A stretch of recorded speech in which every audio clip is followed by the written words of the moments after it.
ह्या क्षेत्रामध्ये स्ट्रगल कधीच संपत नाही.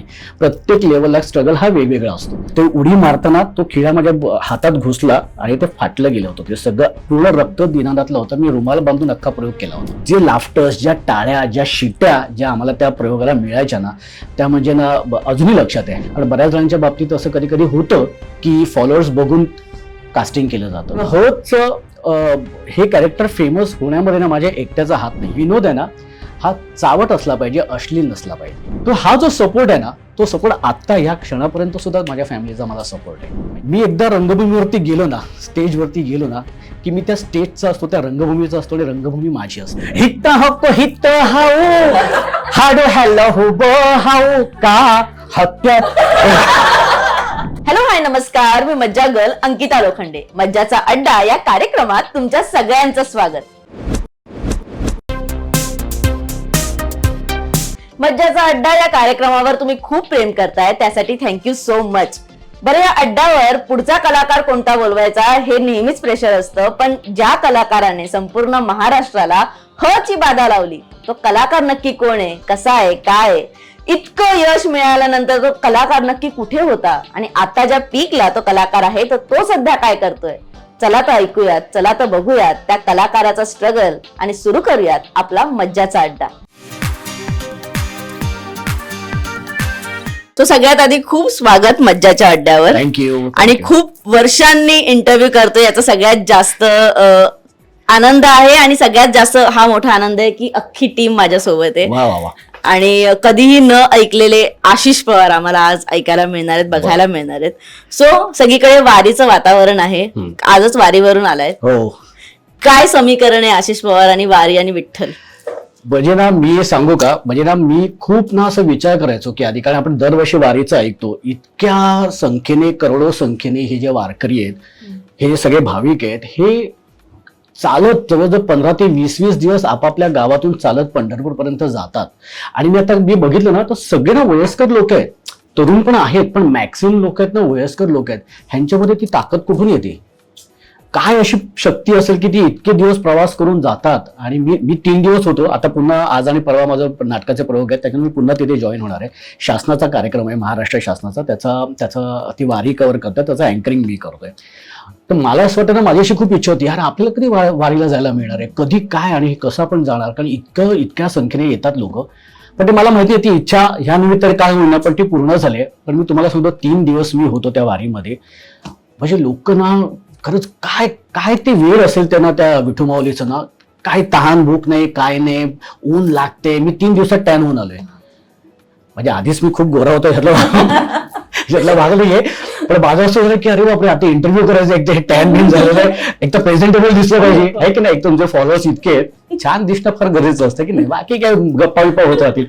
पण म्हणजे वारी खरंच खूप, म्हणजे मला तर असं वाटतं की प्रत्येकाने एकदा तरी आयुष्यात वारी करावी, तो अनुभव घ्यावा. म्हणजे ना अविस्मरणीय म्हणजे काल 3 दिवसात मी असे एक अनुभव ऐकलेत ना, डोळ्यातून लिटरली माझ्या पाणी आलं होतं.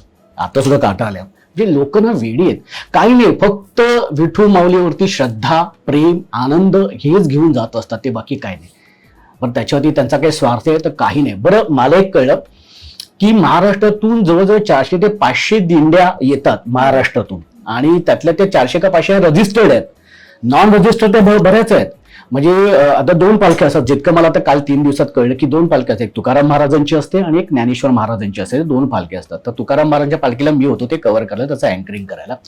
तर तुकाराम महाराजांची जी पालखी होती त्याच्या पुढे 200 दिंड्या, त्याच्या मागे 200 दिंड्या, आणि प्लस नॉन रजिस्टर्ड ज्या आहेत त्या दिंड्या आहेतच, ते चालतातच आहेत लोक. ती इतकी भली मोठी, जवळजवळ 4 ते 5 किलोमीटर ती सगळी अशी वारकरी जात असतात. आणि बरं, इतकं सगळं गेल्यानंतर त्यांना विठू माऊलीचं दर्शन तर तिथे होत नाही, ते कळस बघतात आणि पुन्हा आपल्या परतीच्या प्रवासाला येतात. म्हणजे काय ताकद आहे ती? म्हणजे काय असेल, म्हणजे इतकं प्रवास करून फक्त तो कळस बघायचा आणि पुन्हा यायचंय, म्हणजे काय विश्वास असेल या लोकांच्या मनामध्ये. आणि हे खरंच ना, म्हणजे मला खरंच असं म्हणायचं की एकदा तरी वारीला जावंच, निदान काही 4 पावलं तरी चालून यायलाच पाहिजे. तो अनुभव खूप वेगळा आहे, खूप वेगळा आहे. अगदीच. आणि थँक्यू, इथे बसल्या बसल्या खरं तर वारीचं दर्शन झालं असं वाटलं की आम्ही तिथे गेलो आणि आम्ही कळस बघितला असं वाटतंय. पण आता फ्रेंड रिक्वेस्ट नाटक सुरू आहे हो. आणि फार दणक्यात सुरू आहे. हो. काय सांगावं वाटेल, कारण का नाटकाकडे प्रेक्षक आता फार प्रमाणात येतोय. हो. चित्रपटांपेक्षा नाटकाकडे, म्हणजे मालिकेनंतर असं वाटतं आता नाटक प्रेक्षक बघायला प्रिफर करतायत. आता हो. काय सांगाल? फ्रेंड रिक्वेस्ट नावाचं एक नाटक माझं व्यावसायिक रंगभूमीवरती आलेलं एक साधारणतः जानेवारीमध्ये आलेले आहे आणि आता 30च्या वर त्याचे प्रयोग झालेत आणि अप्रतिम रिस्पॉन्स आहे त्या नाटकाला. त्या नाटकाबद्दल सांगायचं झालं तर बाप आणि मुलीची ती कथा आहे. बाप आणि मुलीच्या नात्यावरती एक भाष्य करणारं नाटक आहे. प्रसाद दाणेने ते लिहिलेलं आहे आणि कुमार सोनी सरांनी ते नाटक उभं केलेलं आहे. अप्रतिम नाटक प्रसादने लिहिलेलं आहे. आता तुम्ही म्हणाल तर मग मी काय करतोय, तर त्या बाप आणि मुलीच्या त्या गोष्टीमध्ये माझं एक सुंदर छान एक कॅरेक्टर आहे जिग्या नावाचं.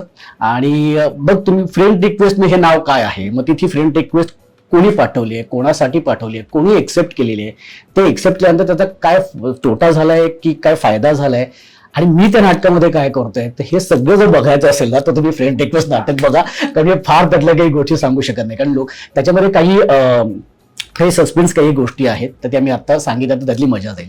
तर मला असं वाटतं की नाटक नक्की बघा, कारण खूप चांगलं नाटक आहे. बाप आणि मुलीच्या नात्यावरती सांगणारं हे नाटक आहे. वडिलांचा रोल अजय पुरकर करतोय आणि मुलीचा रोल प्रियांका तेंडुलकर करते आणि अप्रतिम ऍक्ट्रेस आहे ती, अप्रतिम ह्युमन बिंग आहे ती.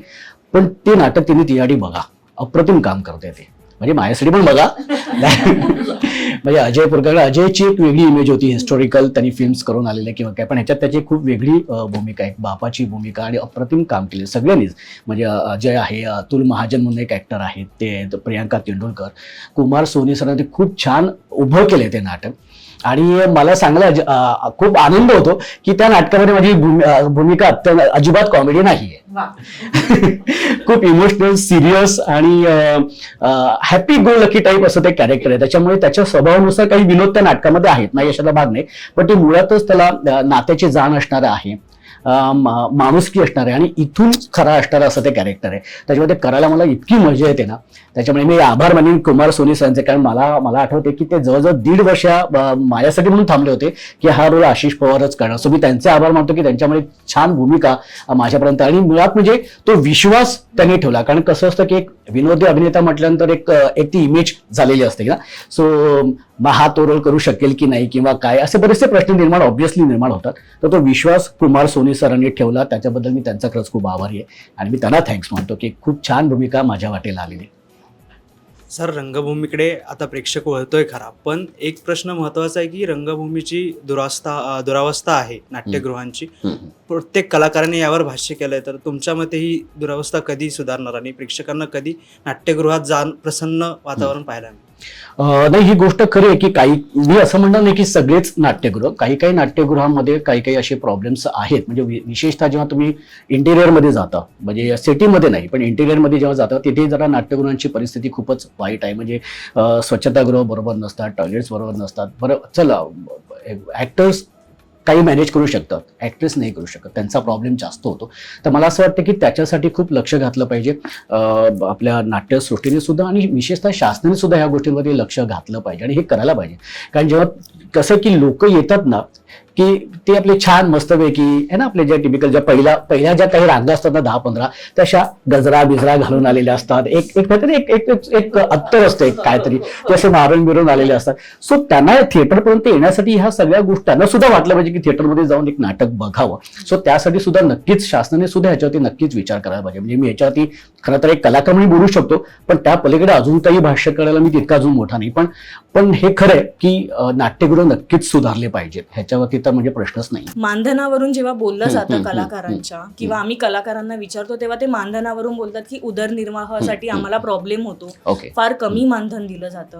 मग अशी एखादी सिच्युएशन तुमच्यासोबत आली आणि तुम्ही कधी त्या गोष्टीला टॅकल केलं? अगदी प्रामाणिकपणे सांगायचं झालं ना, सुरुवातीच्या काळात मला असा प्रॉब्लेम आलेला, पण त्यावेळेला कसं झालं की आम्हाला काम पाहिजे होतं, आम्ही पैशाकडे बघितलं नाही. म्हणजे मी तुला सांगतो, अधांतर नावाचं नाटक माझं आयुष्यातलं पहिलं माझ्या करिअरमधलं नाटक अधांतर, त्याच्यामध्ये मला 75 रुपये नाईट होते. 75 रुपये 180 प्रयोग तेव्हा त्याचे झाले, तेव्हा माझं मानधन 150 रुपयापर्यंत गेलं होतं, 150 रुपये.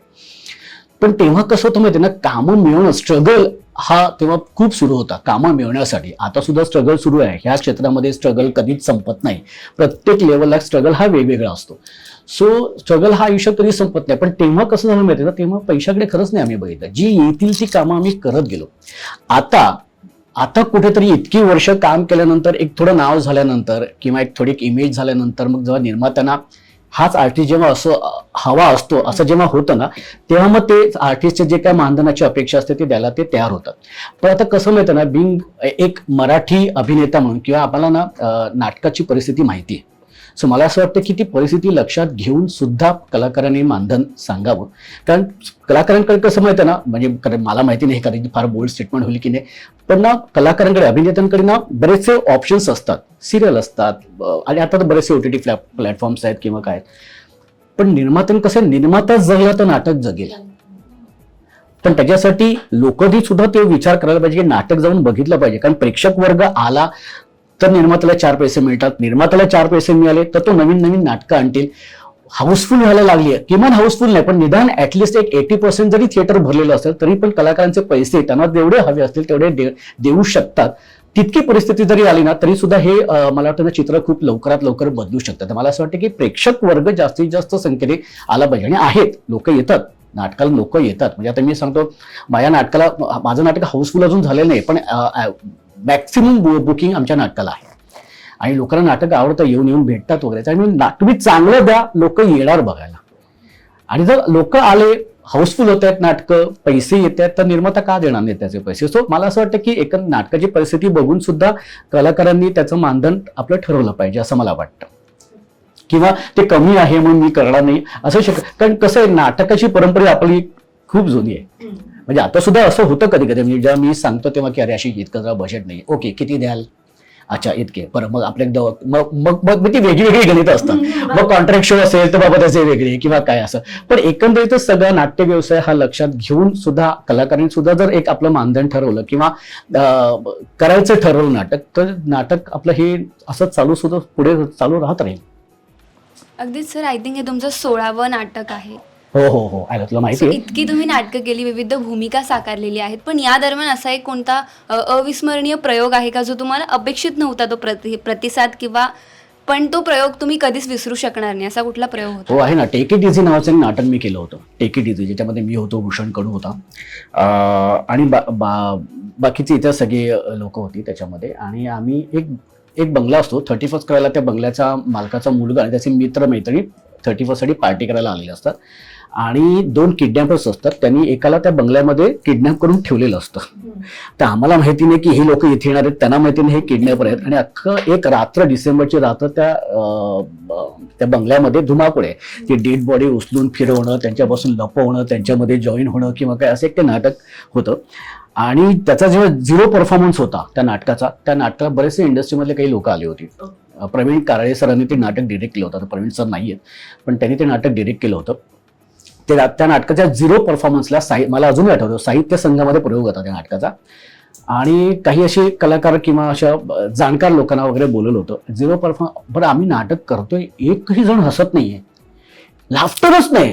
म्हणजे आम्ही इतकी जीवाची मेहनत करतोय, धावतोय, पडतोय. म्हणजे इथे सांगतो, मी आणि भूषण कडूला इथे पॅड असायचे असे सेफ्टीसाठी वगैरे, कारण एक जिना असायचा समोर, त्या जिन्यावर आम्ही असं गडगडत घसरत असे खाली यायचो, हाताला लागायचं. मला इथे स्टिचेस आहेत. एकदा दिनाच्या प्रयोगाला तो एक गॅलरी टाईप असं होतं, त्याच्यामध्ये खिळा बाहेर आला होता.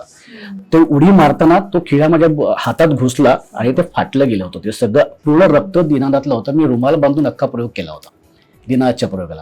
पण हे सगळं करतं, इतकी मेहनत आहे. म्हणजे तुम्हाला सांगतो ना, पहिला 15 मिनिटाचा सिक्वेन्स माझा आणि भूषण कडूचा होता. ती डेड बॉडी उचलणं, आणणं, डान्स, ओपनिंगला डान्स होता, त्याच्यामुळे तो डान्स पण, ती डेड बॉडी आणणं, ते घसरत जाणं. 15 मिनिटं जी एक्झिट जेव्हा आमची व्हायची ना, तेव्हा मी आणि भूषण कडू विंगीमध्ये असे असायचो. आणि ते आम्हाला वारा घालतायत, कोणतरी ते जीव सांगून देते, लिटरली हे सांगतो. इतकं ते सगळं ते होतं. आणि एक लाफ्टर नाही साहित्य संघामध्ये जो, आणि आम्ही सगळे टेन्शनमध्ये, पूर्ण नाटक संपेपर्यंत काहीच नाही, आम्ही टेन्शनमध्ये. मी आणि भूषण कडे विचार करतोय, भूषण आपण चूक नाही गेलं नाटक जेवण वगैरे. तो मला विचारतोय काय करायचं आशू, काय करायचं. मी म्हटलं हे बघ, हा 0 परफॉर्मन्स आहे, उद्या लोक तिकीट काढून येतील तेव्हा आपण ठरवूया काय होईल ते. आणि तुम्हाला सांगतो, दुसऱ्या दिवशी शिवाजी मंदिरला 3:30चा प्रयोग होता, हाऊसफुल प्रयोग. म्हणजे बोलवली होती लोक वगैरे, काही तिकीट काढून आले होते, हाऊसफुल केला होता आम्ही. आणि इतका रिस्पॉन्स होता ना, तुम्हाला सांगतो ना, तो कालचं जे ना टेन्शन होतं ना आम्हाला शेवटच्या क्षणापर्यंत की लोक हसतील. बरं काय होतं, कालचा जो अनुभव होता ना, त्याच्यामुळे आम्ही ना अजून एक्स्ट्रा एनर्जी लावली होती की लोक हसण्यासाठी. त्याच्यामुळे जी एनर्जी ऑलरेडी आहे नाटकात, त्याच्यामुळे अजून आमचे वांदे व्हायचे, त्यात अजून आम्ही एक्स्ट्रा एनर्जी लावून आम्ही लिटरली असं होतं, म्हणजे प्रयोग समजा ना की आम्ही असं पडलेलं असायचो. हा 2 मिनिटं असं, इतकी अशी अवस्था आहे. पण तो जो प्रयोग झाला ना, जे लाफ्टर्स, ज्या टाळ्या, ज्या शिट्या ज्या आम्हाला त्या प्रयोगाला मिळायच्या ना, त्या म्हणजे ना अजूनही लक्षात आहे आमच्या. त्याच्यानंतर जितक्या त्या नाटकाचे प्रयोग झाले तितकाच त्या नाटकाला रिस्पॉन्स होता. सो असा हा एक एक्सपिरियन्स आम्हाला आला होता. सर, खूप छान किस्सा आहे हा. आणि इतकं सगळं तुम्ही तुमच्या स्ट्रगलविषयी पण थोडंफार सांगितलं. पण आता रील स्टार एका रात्रीत फेमस होतात, किंवा त्यांना नाटक हा कॉन्सेप्ट पण काही जणांना माहिती नाही, पण तरी ते कॉमेडी करतात आणि हसवतात, म्हणजे सोशल मीडियावर रील्स वगैरे पोस्ट करून. तर त्यांच्याबद्दल तुम्हाला काय वाटतं? हे बघ कसं आहे ना, की आता ही काळाची गरज आहे, सोशल मीडिया ही काळाची गरज आहे. त्याच्यामुळे नवीन नवीन ऍक्टर्स येणार, नवीन नवीन आर्टिस्ट येणार, नवीन नवीन इन्फ्लुएन्स येणार, नवीन नवीन कंटेनर येणार, कंटेंट क्रिएटर येणार. त्याच्यातून 4 पैसे मिळणार तर प्रत्येक जण येणारच, करणारच. पण माझं असं म्हणणं आहे ना की ते त्यांचे फॉलोअर्स किंवा त्यांचे हे बघून कामं त्यांना जे दिलं जाते ना, त्याच्यावरती कुठेतरी विचार व्हायला पाहिजे. कारण अनुभव हा फार महत्वाचा असतो. कारण कोणी काय आईच्या पोटातून शिकून आलेलं नसतं. म्हणजे इतकी वर्ष त्यांनी, म्हणजे मला कधी कधी मी ऐकतो, म्हणजे सुदैवाने माझ्या बाबतीत असं कधी झालेलं नाहीये, पण बऱ्याच जणांच्या बाबतीत असं कधी कधी होतं की फॉलोअर्स बघून कास्टिंग केलं जातं.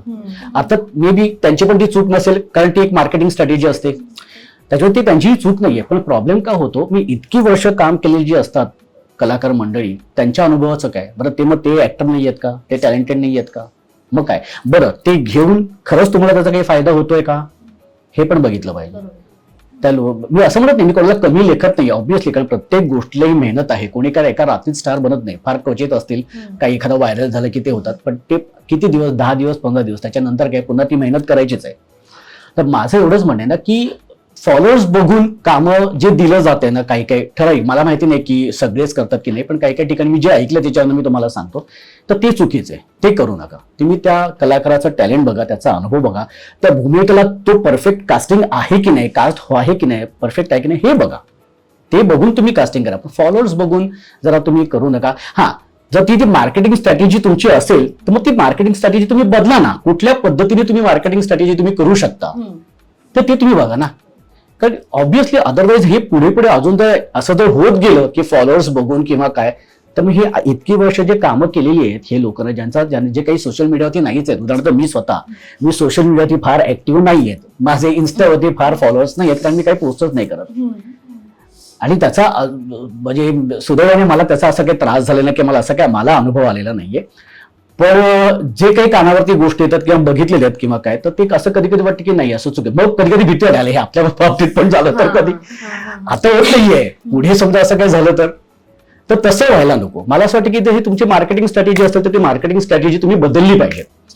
ते बघून तुम्ही कास्टिंग करू नका. हा, जर एखादा रील स्टार किंवा एखादा जे रील्स बनवणारे असतात किंवा काय कंटेंट क्रिएटर असतात, तर ती असं म्हणणार नाही की ते टॅलेंटेड नाहीयेत. जर तुम्हाला कास्ट करायचं असेल तर त्यांना घ्या, बोलवा, त्याचं ऑडिशन घ्या, तर तो परफेक्ट त्या कॅरेक्टरसाठी आहे का नाही ह्याची खात्री करा. उद्या तुमचं पण नुकसान नाही झालं पाहिजे. कारण उद्या तुम्ही घेऊन तुम्हाला असं वाटलं की अरे यार काही होत नाहीये, काही होत नाहीये, मग त्याचा त्रास तुम्हाला पण होणार. नुकसान कोणाचं ते तुमचं होतंय. त्याच्यावर तुम्ही ऑडिशन घ्या. आता आम्ही सुद्धा हिंदीला जेव्हा आम्हाला काय काय येतात, मी आता मॅडम सर नावाची सबटीवरती मी सिरियल करत होतो, मी प्रॉपर ऑडिशन जाऊन देऊन आलो. इतकी वर्ष, कारण ते हिंदी आहे, एक वेगळं माध्यम आहे, एक तिथे पण आपण पोहोचलं पाहिजे, आपलं काम तिथेही पोहोचलं पाहिजे. सो ठीक आहे, ऑडिशन देऊया ना, फार फार तर काय होईल, सिलेक्टच होईल ना. सो मला फक्त ही माझी एक म्हणणं आहे की फॉलोअर्स बघून काम नका देऊ, मला एवढंच म्हणणं आहे बस. अगदीच. पण काही वर्षांपूर्वी संपूर्ण महाराष्ट्राला ची बाधा झालेली, ती केवळ तुमच्यामुळे. म्हणजे लिटरली मलाही असं आठवतं, आम्ही लिटरली बसायचो घरातले आणि पोट दुखेपर्यंत इकडे जेवढे बसलेत सगळे हसायचो. ते झाल्यानंतर, तो काळ गाजवल्यानंतर आशिष पवार कुठेतरी गायब झाले, ते दिसलेच नाही.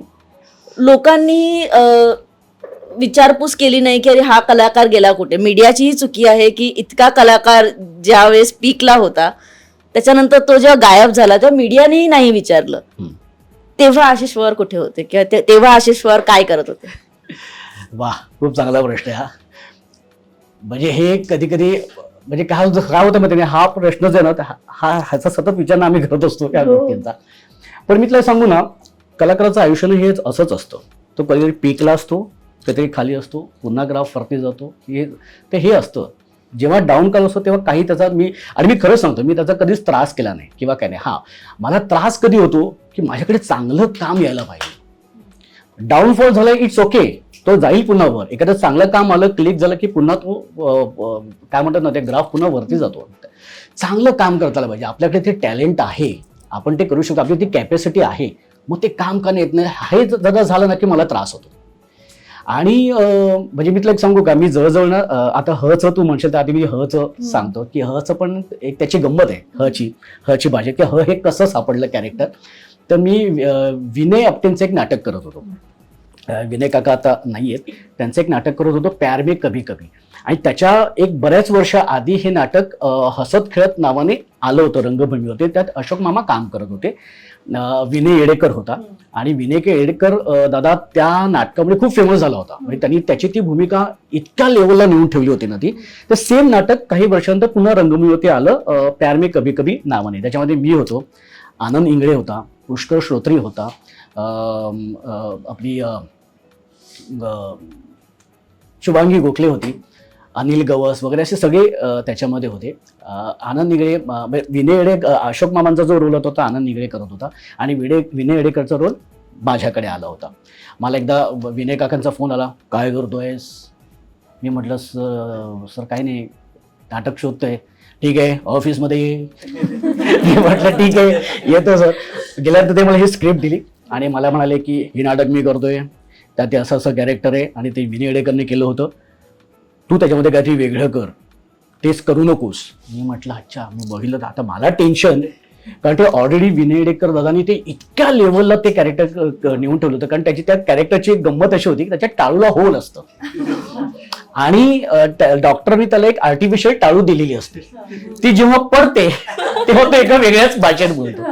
तर त्याच्यामध्ये विनय दादांनी ते गेंगणारं कॅरेक्टर आणि मी काय म्हणतो वगैरे ह्याच्यात त्यांनी ते केलं होतं. पण ते इतकं फेमस झालं होतं ना नाटक की म्हणजे लोक वेड होते त्याच्या एंट्रीसाठी.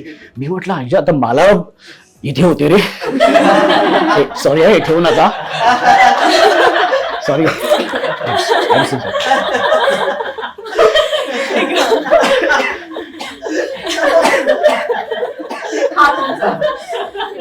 हा हसत नाही,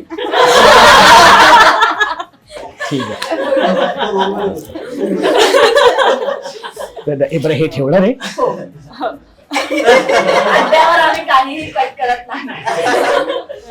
बरं ठीक आहे. तर ना कारण ऑब्व्हियसली ना, कारण काय होतं, मी म्हटलं एक तर झालं तर क्लिक होणार, नाही तर आपलं करिअर बरोबर आहे. तर मला टेन्शन, मला झोप नव्हती. आणि ना साधारणतः एक 4-5 दिवसांत आमच्या रिहर्सल सुरू होणार होत्या. काकडे मला स्क्रिप्ट दिलं, मी म्हटलं हे काय करायचं वेगळं. मी सतत म्हणजे मी जिथे ट्रेनमधनं जाताना येताना काय करता येईल, हे कॅरेक्टर टाळूला होल आहे, काय करता येईल, कुठल्या भाषेमध्ये बोलता येईल. बरं ती भाषा अशी असली पाहिजे की समोरच्याला कळली पण पाहिजे, कन्फ्युजिंग पण असली पाहिजे पण समोरच्याला कळली पण पाहिजे. काय करता येईल ना. मग मी आपलं सतत मी त्याच्यामध्येच असायचो, काय करता येईल. मग मी काय केलं ना, बोबडं बोलून बघितलं, पण ते मला टिपिकल वाटलं, सगळेच करतात. मग मी काय केलं, एकदम बाथरूममध्ये असताना आंघोळ करत असताना मी एक ना म्हणजे काय म्हणतात ना, आपली जी मुळाक्षरं आहेत ना, म्हणजे अ पासून ते क पासून ते झ पर्यंत ते ड पासून सगळी अशी अक्षरं घेतली आणि त्या ह्याच्यामध्ये ते अख्खं वाक्य बोलायला मी प्रयत्न केला. म्हणजे अगदी ज्ञ पासून सुद्धा वगैरे, ज्ञमध्ये समजा कसं बोलता येईल, पण ते मलाच त्रास व्हायला लागला, मलाच माझं कळत नव्हतं. मग असं करता क घेतलं, ग घेतलं, असं करता ना ह वरती आल्यानंतर मला म्हणजे हे काय ते इंटरेस्टिंग आहे, ह्याच्यात ना काहीतरी हस्त हजे येते, ह्या हात आहे. म्हणजे मी गाणं म्हणून बघितलं, हे का हादरन हाजरा हुकडा अंध्र हानी हुलला हाज हदन हसतोय हसा के हिव मज हुलला हित हक्क हित हाऊ हाड हॅल हुब हाऊ का हत्यात. हा जो लाफ्टर आहे ना, हा मला यायला लागला. मी माझ्या घरामध्ये, माझ्या मित्रमैत्रिणींमध्ये मी हे ऐकायला लागलो, त्यांना ते आवडायला लागलं. मी म्हटलं अभि बॉस मेरे को हे कॅरेक्टर मला हे आता मिळालेलं आहे. पण खरं तिथे ना रिहर्सल मध्ये ना ते आवडेल की नाही सगळ्यांना माहिती नाही. रिहर्सलचा पहिला दिवस सगळे असे आम्ही गोल वाचण्यासाठी बसलो होतो. आनंद होता, पुष्कर होता, शुभांगीताई होती, सगळे असे बसले होते सगळ्यांचं. आणि माझं ना एक साधारणतः ना पहिल्या प्रवेशानंतर माझी एंट्री होती आणि सगळे आपले वाचतायत, हे लाफ्टर येत आहेत, हे येत आहेत. मी म्हटलं मी टेन्शनमध्ये, म्हटलं आता मी बोलायला लागल्यानंतर येतील की नाही लाफ्टर्स किंवा काय. आणि विनायक वगैरे बसले होते. आणि मी तुम्हाला सांगतो, मी माझं पहिलं वाक्य हच्या ह्याच्यात बोलायला लागल्यानंतर इतके लाफ्टर तिथे सगळ्यांना आले ना किंवा काय, म्हणजे विनय काका वगैरे तर असे माझ्याकडे बघत होते. झाल्यानंतर मी विनय काकाने विचारलं काका, आणि जेव्हा प्रयोग झाला ना सुरू, तेव्हा जे लाफ्टर्स यायचे ना ऑडियन्समधनं वगैरे, ते म्हणजे मला असं वाटलं की बस यार, ह्या लाफ्टरसाठी यार आपली मेहनत आहे ना बस कामी आलेली आहे. बाकी काही नको आयुष्यात. हे जे लाफ्टर आणि शिट्या आहेत ना ह्याच्यासाठी यार बस आपण मेहनत किती पण करायला तयार आहे. आणि ते कॅरेक्टर्स आवडायला लागलं. पण काय झालं, दुर्दैवाने त्या नाटकाचे प्रयोग फार झाले नाहीत. 50 प्रयोग झाले, ते थांबलं. म्हटलं आता हे करायचं काय या कॅरेक्टरचं. मग कॉमेडी एक्सप्रेसमध्ये मी ते कॅरेक्टर जेव्हा केलं तेव्हा मग ते जरा फेमस झालं, घराघरात पोचलं. आणि मग मी जिथे जाईल तिथे सगळे माझ्या हच्या भाषेतच बोलायचे. आणि अजून सुद्धा मी तुम्हाला सांगतो, अजून सुद्धा मी जेव्हा बाहेर जातो किंवा प्रयोगासाठी जातो किंवा इव्हेंटसाठी जातो तेव्हा ह्या कॅरेक्टरची डिमांड असतेच असते. मी आत्ता गेल्या 1-2-3 आठवड्यापूर्वी मी आणि सागर कारंडेने हे स्किट केले. मी ते माझ्या इन्स्टावरती टाकलेलं पण आहे. पण मी तुम्हाला एक सांगतो, हे कॅरेक्टर फेमस होण्यामध्ये ना माझ्या एकट्याचा हात नाहीये. म्हणजे मी हे कॅरेक्टर भूषण कडू बरोबर केलेले आहे, कमलाकर सातपुते बरोबर केलेले आहे, अभिजित चव्हाण बरोबर केलेले आहे आणि आत्ता सागर कारंडे बरोबर केलेले आहे. समोरचा ऍक्टर जर त्या पद्धतीने रिॲक्ट होणार असेल ना तर हचं कॅरेक्टर खूप त्याच्यामुळे फेमस झालं. आणि माझं कॅरेक्टर फेमस होण्यामध्ये ह्या सगळ्यांचा हात आहे, माझ्या एकट्याचा हात अजिबात नाही. सो मी त्यांचे खरंच खूप आभार मानतो. इनफॅक्ट बंडू आणि मास्तर हे कॅरेक्टर सुद्धा मध्ये ना करण्यामध्ये ना अभिजित चव्हाण ज्या पद्धतीने रिॲक्ट व्हायचा ना ते म्हणजे माइंड ब्लोईंग आहे. त्याच्यामुळे बंडू हे कॅरेक्टर अपलिफ्ट झालं. सो त्याचे मी आभार मानतो.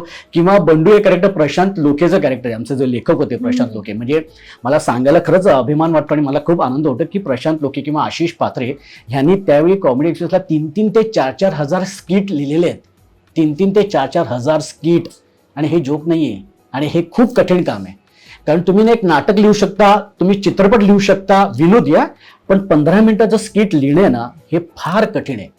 आता आपण हास्य जत्रा आपण वगैरे बघतो, आपण हसतो, आपण मजा करतो, पण ते खूप कठीण आहे, खूप कठीण आहे. आणि इतकी वर्ष सातत्याने ते करणं, ह्याला हॅट्स ऑफ आहे.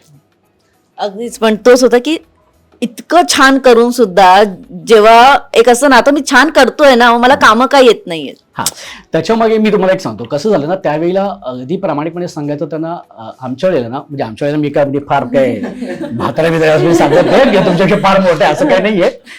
पण त्यावेळेला ना सोशल मीडिया एवढी ऍक्टिव्ह नव्हती. म्हणजे आली होती पण इतकं हे येऊन इतकं काही होईल पुढे हे आम्हाला पण काही अपेक्षा नव्हती. त्याच्यामुळे काय झालं ना, आम्ही जे काम केलं ते जास्तीत जास्त लोकांपर्यंत कधी पोहोचलं नाही. म्हणजे आम्ही जी सिरियल केली ना ती माउथ पब्लिसिटीने चाललेली सिरियल होती, कॉमेडी एक्सप्रेस. म्हणजे ती बघितली, हे काय त्यावेळेला काही मोबाईलवरती वगैरे बघितलं जात नव्हतं, पण माउथ पब्लिसिटीने ती चाललेली सिरियल होती. जवळजवळ 7 वर्ष चालली ती सिरियल. ओके, पण त्याच्यात 7 वर्ष केल्यानंतर मी कुठेतरी एक मोनोटोनी येते की अरे आपण तेच करतोय, आपण ते काय पलीकडे करत नाही. बरं त्यावेळेला काय व्हायचं की कॉमेडी एक्सप्रेसमध्ये काय झालं, फेम तर मिळालंच प्लस पैसेही आले.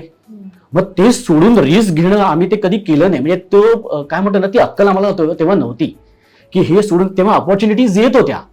म्हणजे चित्रपट येत होते, लीड रोलचे चित्रपट येत होते, पण तेव्हा काय व्हायचं ना, आमचे ना 10-10, 12-12 दिवस आमचे बुक केलेले असायचे, 2-2, 3-3 महिने आधीच. बरं, आता चित्रपट करायचा तर जवळजवळ महिनाभराच्या तारखा ते घ्यायचे, तर ते देऊ शकत नव्हतो, अवेलेबल नव्हतो. त्यामुळे लोकांचं त्यावेळेला असं इंडस्ट्रीमधल्या लोकांचं असं झालं की अरे हे लोक फक्त कॉमेडी एक्सप्रेसच करतात, हे चित्रपट वगैरे सिरियल वगैरे नाही करत. तसं नव्हतं ऍक्च्युली. कारण आम्हाला काय झालं की आधीच एक तर कमिटमेंट असायची, 10-12 दिवस आम्हाला जे 2 महिने आधीच तारखा दिलेल्या असायच्या, तर ते सोडून अचानक त्यांना पण, कारण कसं होतं आमची सिरीज असायच्या, म्हणजे बंडू मास्तर असायचं, हच असायचं, एके दिवशी काय झालं ते असायचं, पण त्याच्याबरोबर मीच असायचो कमलाकर बरोबर. सो ह्या कॅरेक्टरच्या सिरीज असायच्या. सो त्याच्यामुळे शेड्यूल आल्यानंतर लेखक त्या पद्धतीनेच त्या सिरीजचे स्क्रिप्ट लिहायचे. आता उद्या जर आम्ही आयता जर सांगितलं की आम्ही नाहीये चित्रपट करतोय तर त्यांचा प्रॉब्लेम होईल, शूट करणार काय, सिरीज करणार कशी. सो त्याच्यामुळे आम्ही खूप कमिटेड पण होतो. बरं, कॉमेडी एक्सप्रेस मिळाली ज्ञानेश भालेकरमुळे आम्हाला, त्यामुळे त्याच्याशी कमिटेड राहणं हे आमचं आम्हाला स्वतः नाही, त्याच्यामुळे आपल्याला हे काम मिळाले, आपण त्याच्यामुळे आज फेमस आहे. त्यामुळे आम्ही ना खूप असे कमिटेड वगैरे वगैरे असं झालो. तेव्हा अपॉर्च्युनिटी, बरं पैसे आले होते, म्हटलं अरे पैसेही मिळतात, मग हे सोडून रिस्क घ्यावी की नाही. तर ही अक्कल ना त्यावेळेला खरंच आम्हाला नव्हती. जी आजकालच्या जी लोक, जे ऍक्टर्स जे आलेले आहेत कलाकार, ते इतके हुशार आहेत ना की त्यांना माहिती आहे की काय करायचं, कुठे थांबलं पाहिजे, हे आजकालच्या लोकांना बरोबर कळतं, कलाकारांना. आम्हाला तेव्हा ती अक्कल नव्हती. पण ठीक आहे. बघ, त्याच्यानंतर असं झालं की ते सतत 7 वर्ष कॉमेडी एक्सप्रेस केल्यानंतर ती इमेज पण तशी झाली होती. मग जरा मी ठरवलं होतं की आपण जरा थांबूया, आता आपण जरा वेगळा स्ट्रगल करूया. आपण ह्या व्यतिरिक्त, कॉमेडी व्यतिरिक्त सुद्धा आपण भूमिका करू शकतो, गंभीर भूमिका करू शकतो, छान कॅरेक्टर्स करू शकतो, आणि तेवढं टॅलेंट आहे किंवा तेवढी कॅपॅसिटी आपल्यामध्ये आहे हे मला माहिती आहे. मग त्याच्यासाठी काय, बरं आपला कोण गॉडफादर नाही की आपल्याला ते भूमिका देईल, आपल्याला आपला स्ट्रगल करायचं आहे. तर ते मी हेही करू शकतो, ह्याच्यासाठी मला खूप वर्ष गेली की मी गंभीर भूमिका पण करू शकतो. पण कसं झालं, कॉमेडी ऍक्टर ही इमेजच इतकी झाली होती ना की लोक, अरे हा गंभीर भूमिका करू शकेल की नाही किंवा काय, हे ऑब्व्हियसली, आणि त्यात त्यांची काही चूक नाही ऍक्च्युली, पण ते पटवून देण्यासाठी किंवा तो विश्वास त्यांना देण्यासाठी ना खूप मध्ये वेळ गेला. त्याच्यामुळे बरीच वर्ष मी ते कामं मिळवण्यासाठी माझा इतका तो मध्ये वर्ष गेली ना की त्यामुळे मी कुठे दिसायचो नाही. म्हणजे मला कॉमेडी रोल आले ना, मी नाही म्हणायचो. मी सिरियल यायची किंवा चित्रपट यायचा, मी नाही म्हणायचो की नाही, मला जरा वेगळ्या भूमिका करायचं. मे बी कदाचित ते डिसिजन माझं चुकलंही असेल की मी त्यावेळेला तो गॅप घेतला किंवा काय. पण तेवढं करून सुद्धा जितकं मिळायला पाहिजे तितकं, खरं मी सांगतो, तितकं माझ्या वाटेला चांगले रोल नाही आले. पण जे आले ते मी प्रामाणिकपणे करायचा प्रयत्न केला. म्हणजे आपल्या मराठी इंडस्ट्रीमध्ये असेही काही डिरेक्टर्स आहेत, म्हणजे उदाहरणार्थ अजय फणसेकर सर, त्यांची मी एक फिल्म केली सिनियर सिटीजन नावाची. त्याच्यामध्ये मी मेन विलन केलं आहे, जे कोणाला माहिती नाही आहे. ती फिल्म आली आणि ती गेली. खूप छान, मोहन काका त्याच्यामध्ये लीड रोलला होते. आणि आत्ता शहरामध्ये जे वृद्ध लोक आहेत त्यांना कसा, जे एकटेच राहत आहेत त्यांना कसा त्रास फेस करावा लागतो, त्याच्यावरती तो चित्रपट होता. आणि त्याच्यामध्ये मी मेन विलन केलं आहे, अत्यंत सिरियस रोल आणि अत्यंत मेन, आणि एक वेगळाच विलन मी त्याच्यामध्ये केलं. एक रस्टी आवाज असतो ना, असं घोघरा आवाज बिवाज, तो डबिंगला वगैरे ते दिलेला आहे. त्याची एक बॉडी लँग्वेज एक वेगळी. पण ते काय, जर दुर्दैवानं ते काम पोचलंच नाही लोकांपर्यंत किंवा इंडस्ट्रीपर्यंत. सो त्याच्यामुळे काय झालं की तो स्ट्रगल आहे, अजून तो स्ट्रगल आहे. म्हणजे अजय फणसेकर दादा किंवा कुमार सोनीसारखे आहेत लोक इंडस्ट्रीमध्ये की ज्यांना माहिती आहे की बाबा मी हे करू शकतोय. म्हणजे आता फ्रेंड रिक्वेस्टमध्ये सुद्धा माझा अजिबात कॉमेडी रोल नाही आहे, सिरियस रोल आहे, आणि मला पण सुद्धा करायला मजा येते, लोकांनाही आवडतो. संपल्यानंतर जेव्हा ज्या पद्धतीने लोक येऊन भेटतात, कौतुक करतात, खूप छान वाटतं, खूप छान वाटतं. पण येस, मला सांगायला, म्हणजे मी सांगेन या माध्यमातून की खरंच जर म्हणजे माझी खूप इच्छा आहे खूप छान वेगवेगळी भूमिका करणं. तर असं खरंच काय असेल तर नक्की माझा विचार करा. काय तुमचं ऑडिशन असेल तर मी नक्कीच द्यायला तयार आहे. पण मला खरंच आवडेल वेगवेगळ्या भूमिका करायला, खरंच. आणि थँक्स, या माध्यमातून मला ह्या गोष्टी, मला काय म्हणतात, मनातल्या गोष्टी शेअर करता आल्या, त्यासाठी माझ्या अड्डाचे खरंच थँक्स. थँक्यू. पण ना, जेव्हा अशोक मामा आलेले मज्जाच्या अड्ड्यावर, तेव्हा आम्ही त्यांना एक प्रश्न विचारलेला की सध्याची कॉमेडी तुम्हाला आवडते का. तेव्हा त्यांनी आम्हाला सांगितलेलं की कॉमेडी तेव्हा व्हायची जेव्हा मी, दादा कोंडके, लक्ष्मीकांत बेर्डे करायचो. आत्ताची कॉमेडी त्यांना आवडत नाही, किंवा त्यांना असं वाटतं की कमरेखालचे विनोद म्हणजे कॉमेडी नसते. तर तुम्ही त्याकडे कसे बघता? कारण का एक फॅमिली शो आपण म्हणतो की संपूर्ण फॅमिली बसून तुमचा कॉमेडी प्रोग्राम बघते, तुम्ही त्यात वल्गर जोक मारू शकता कारण का लोक हसतात, एका TRP साठी ते इम्पॉर्टंट पण असतं. पण हल्ली काय झालंय, प्रत्येक स्किटमध्ये म्हणायला गेलं तर 50% वल्गर कॉन्टेंट असतो, किंवा एक असा कॉन्टेंट असतो जो लहान मुलांसोबत आपण नाही बघू शकत, किंवा आता हल्ली लहान मुलांना पटकन कळतं. बरोबर. आत्ताच्या कॉमेडीवर तुमचं काय मत आहे, की आत्ता जे सगळं सुरू आहे त्याच्यावर काय मत? बारे, काय प्रश्न विचारले अगदी. म्हणजे हे तर आता अशोक मामांनी जर त्याच्यावरती जर विधान केलं असेल तर मी बोलणारा कोण आहे. पण मला ना कायम असं वाटतं ना की विनोद आहे ना, हा चावट असला पाहिजे, अश्लील नसला पाहिजे. कारण प्रत्येक विनोदाचा एक वर्ग असतो. म्हणजे एक काय म्हणतो ना आपण की एक असा पण एक वर्ग असतो, एक असाही वर्ग असतो, त्यांना विनोद आवडत असतात पण ते हसत आहेत. आणि एक वर्ग असतो ना की काही म्हणजे एक चावट विनोद जरी केला ते लोक कोण होऊन असणार एक वर्ग असतो. सो जेव्हा तुम्ही टीव्ही माध्यमावर जेव्हा ते काम करता किंवा विशेषतः जेव्हा डिजिटली जेव्हा हे करतात ना, त्या गोष्टींचा विचार करावा लागतो. पण सगळ्या मासचा विचार, क्लासचा पण विचार करावा लागतो आणि मासचाही विचार करावा लागतो. त्याच्यामुळे त्या प्रकारचे विनोद येतात. पण माझं काय मत आहे की विनोद हा चावट असला पाहिजे, अश्लील नसता कामा नये. अश्लील आहे का मग मग मग चार चौघात तो बघता येत नाही, फॅमिली बघता येत नाही, पण चावट सुद्धा तो वेगळ्या पद्धतीने मांडता येतो. सो मला असं वाटतं की त्याचं भान फक्त प्रत्येकाने ठेवलं पाहिजे. आणि मी म्हणजे आता मी हास्य जत्रा मी काही भाग मी केलेत, एपिसोड केलेत, त्याच्यामुळे मला माहिती आहेत की त्याच्यामध्ये तुम्ही बघा ना, फार अश्लील कधी नसतात, चावट असतात, पण त्याचं भान ठेवलेलं असतं. सो त्याच्यासाठी मी सचिन गोस्वामी आणि मोठे सर, मी त्यांचे आभार मानतो की ते ज्या पद्धतीने त्यांचा कंट्रोल असतं ना, की कसं ना कलाकारांनी ना कुठे काय करू नये हे सांगणारा डिरेक्टर पाहिजे किंवा ग्रूमर पाहिजे. नाही तर कलाकार, आम्ही विनोदी कलाकार काही सुटणारे असतो रे, लाफ्ट आला की आम्ही सुटतो, पण हे तू करू नकोस हे सांगणारा दिग्दर्शक पाहिजे आणि ते दिग्दर्शक आहेत. सो त्याच्यामुळे ना मला असं की त्या जे हास्यजत्राचं जे आता यश आहे ना, त्याच्यामध्ये त्यांचा तर खूप मोठा वाटाच आहे. They are the pillar. Sir, माझा असा प्रश्न आहे की आता तुम्ही म्हणालात की या कलाकार म्हटलं की चढ उतार येतात. हो. तर हे चढ उतार जेव्हा आलेले तुमच्या आयुष्यात, तेव्हा तुम्हाला कुटुंबाकडून कसा पाठिंबा मिळाला? बापरे, कुटुंब म्हणजे माझ्यासाठी, मी त्याच्यामुळेच तर मी आहे. माझी फॅमिली जी आहे ना, म्हणजे मी तुम्हाला सांगतो, मी जॉब करायचो. मी जॉब जेव्हा सोडला तरी माझ्या वडिलांनी सांगितलं की मला ह्या क्षेत्रामध्ये करिअर करायचं आहे. तेव्हा त्यांनी मला एकच वाक्य सांगितलं की ठीक आहे, तुला ह्या क्षेत्रात करिअर करायचं कर, आम्ही आहोतच तुझ्या मागे, पण तिथे सेटल व्हायला बघ. एक काही वर्षानंतर तुला ते फ्रस्ट्रेशन नाही आलं पाहिजे की अरे आपण काहीच केलं नाहीये. आणि मग कसं होतं, वय पण वाढलेलं असतं, अनुभवही पाठीशी नसतो, मग आपण काहीच करू शकत नाही. सो तू तिथे करणार असेल तर प्रामाणिकपणे कर, तन मन धन अर्पण कर आणि तिथे सेटल व्हायला बघ. एका रात्रीत कोण सेटल होत नाही, पण तिथे मागे लोक फिरूस, मग सेटल हो, बाकी आम्ही आहोतच. तो हा जो सपोर्ट आहे ना, तो सपोर्ट आत्ता ह्या क्षणापर्यंत सुद्धा माझ्या फॅमिलीचा मला सपोर्ट आहे. म्हणजे ज्या कोरोनाच्या काळात म्हणा, कारण कोरोनाच्या काळात तर आम्ही सगळेच कलाकार, आमची इंडस्ट्री, आपली इंडस्ट्री सगळेच घरी होतो जवळजवळ 2-2.5 वर्ष. तर त्या वर्षात कोणी सांभाळलं? फॅमिलीनेच सांभाळले, दुसरं कोण असतं आपल्याला यार. सो हा जो सपोर्ट आहे ना, हा जो सपोर्ट फार महत्त्वाचा असतो. आणि मी माझ्या फॅमिलीसाठी त्याबद्दल खरंच मी जितके आभार मानेन ना तितके कमी आहे. म्हणजे माझी आई, माझे वडील, माझी बहीण, माझा भाऊ, माझी वहिनी, माझे 2 पुतणे. सो ही जी फॅमिली आहे ना, तो सपोर्ट खूप आहे. तर तुम्ही सिरियल, नाटक, रियालिटी शोजमध्ये खूप काम केलेत, पण तुम्ही जास्त कम्फर्टेबल कशात आहात आणि का? मी सांगू का, मी सगळ्या ठिकाणी कम्फर्टेबल असतो. कारण बघ, आम्ही कलाकार आहे, आम्ही असं ठरवून नाही तर मी ते कम्फर्टेबल नाही किंवा काही नाही.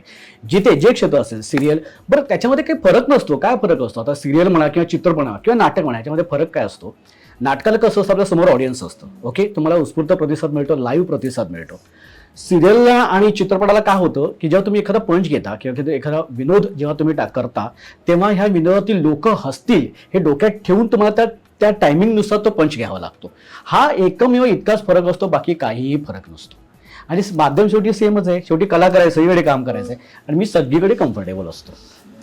सर, तुम्ही जसं बोललात सगळीकडे कम्फर्टेबल असतात, तसं तुम्ही क्रिकेटमध्येही कम्फर्टेबल होता असं मी ऐकलं की तुम्हाला क्रिकेट खेळायला खूप आवडायचं. तुम्ही अंडर-19 पण खेळलात. जर आता आपण T20 वर्ल्ड कप जिंकलो तर असं वाटतं ते कंटिन्यू केलं असतं तर या टीम सोबत मीही असतो. हो, नक्कीच असतो मी. म्हणजे फार अतिशयोक्ती नाही, पण निदान मी तिथपर्यंत ऍटलिस्ट पोहोचतही असतो. कारण काय होतं ना, माझं क्रिकेट पॅशन आहे. क्रिकेट म्हणजे त्यावेळेला काय होतं, मी 7वी, 8वी, 9वी आणि 10वी 4 वर्ष मी क्रिकेट खेळायला जायचो. दहिसरवरून शिवाजी पार्कात खेळायला जायचो मी क्रिकेट. आणि रमाकांत आचरेकर सर आहेत ना, त्यांच्याच नेटमध्ये मी खेळायचो. म्हणजे सचिनचे गुरु, सचिन तेंडुलकरांचे गुरु, विनोद कांबळींचे गुरु. आणि म्हणजे मी बघितलंय, म्हणजे मी याची डोळा जे आपण म्हणतो ना, मी बघितलंय की मी सकाळी 4-4:30ला घरातून निघायचो, तिथे जायचो आणि आम्ही जे सगळे होतो खेळाडू ते ना, म्हणजे पीच तयार करणं, रोलर फिरवणं, पाणी मारणं, नेट बांधणं. म्हणजे मी जेव्हा 4:30 वाजता जायचो तेव्हा माझा नंबर 15 किंवा 16वा असायचा पॅडिंगसाठी 15 किंवा 16वा नंबर. म्हणजे विचार करा. मग ते सुद्धा कधी यायचा नंबर, कधी नाही यायचा. आम्ही बॉलिंगच टाकतोय किंवा हेच करतोय. पण त्याच्यात पण एक गंमत होती की ते जाऊन ते बघणं किंवा काय. आणि ते एक हे होतं की यार कधीतरी आपण एक स्टेप कुठेतरी जाऊन क्रिकेट खेळणं किंवा मुंबईसाठी तरी किंवा रणजी तरी ॲटलिस्ट किंवा काहीतरी म्हणतो ना आपण अंडर 19 ज्या असं, मी इंटरनेट ज्या होत्या ना ज्या आपल्या मुंबईमध्ये जितका त्याच्या मी मॅचेस खेळलेले आहेत, म्हणजे अगदी वानखेडेला जाऊन किंवा अजून बऱ्याच ठिकाणी वानखेडेला जास्त खेळलेलं आहे. पण मजा यायची. आणि तुला सांगतो तुम्हाला सगळ्यांना की आम्ही जेव्हा करायचो तेव्हा सचिन तेंडुलकर, विनोद कांबळे हे यायचे आमच्या नेटमध्ये प्रॅक्टिस करायला. बरं ते कधी यायचे पॅडिंग करायचे आणि बॅटिंग करायचे.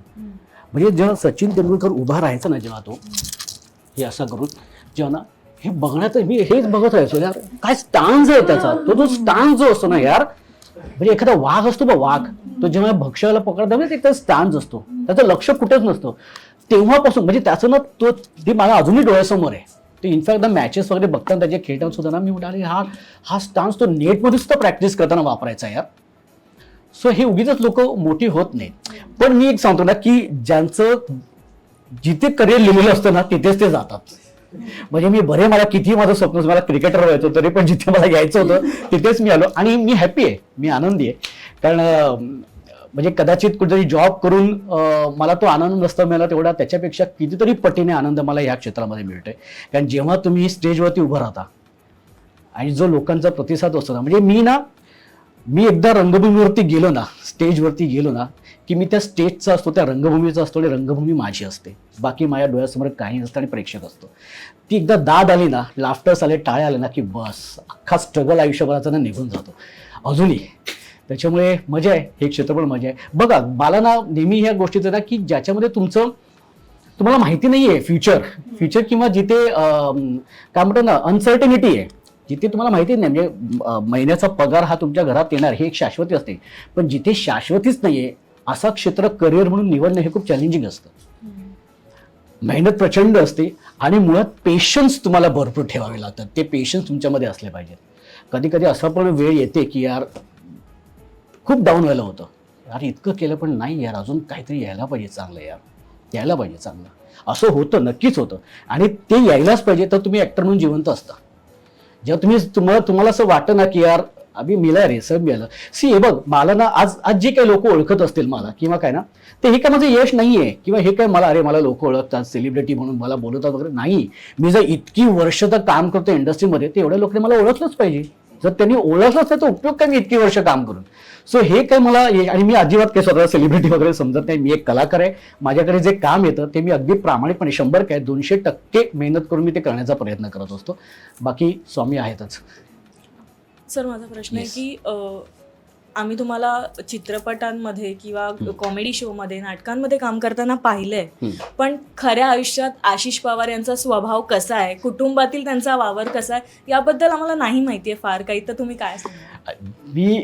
मी अगदी सांगू का, माझं ना मी हॅपी गो लकी टाईप आहे. मी तुम्हाला कधी जाणवलं असेल किंवा काय, मी फार टेन्शन येतं आयुष्यामध्ये पण मी ना ते फार काय घेत नाही. माझं असं म्हणणं तुम्हाला तुमच्या आयुष्यात जे म्हणजे मी फार अगदीच आध्यात्मिक किंवा फार नशिबावरती अवलंबून आहे असंही नाहीये. पण तुमच्या आयुष्यात जर येणार असेल ना तर ती गोष्ट येणारच. आता कॉमेडी एक्सप्रेस सुद्धा माझ्या आयुष्यात आली तर हे काय मला माहिती नव्हतं की हे मला येणार हे काय मला माहिती नव्हतं, पण ते आलं आयुष्यामध्ये. त्याच्यामुळे एक वेगळी ओळख निर्माण झाली, एक नाव झालं. आज जे काही आहे, जे काही 4 पैसे कमवत आहेत किंवा जे काही इव्हेंट येत आहेत ते कॉमेडी एक्सप्रेसच्या भांडवलावरतीच मिळत आहेत मला अजूनही. सो मला असं वाटतं ना तुमच्या आयुष्यात जे असणार आहे ना ते तुमच्यापर्यंत येणारच. हां, पण याचा तर असं नाही की तुम्ही घरात बसूनच राहिलं पाहिजेत किंवा काय नाही, तुम्ही प्रयत्न ऑब्व्हियसली करायला पाहिजेत. कारण कुठेतरी ते सुद्धा काउंट होत असतं. मी किती मेहनत करताय, काय करताय हे कुठेतरी काउंट होत असतं. सो मला असं वाटतं की फार टेन्शन नाही यायचं, मेहनत करायची.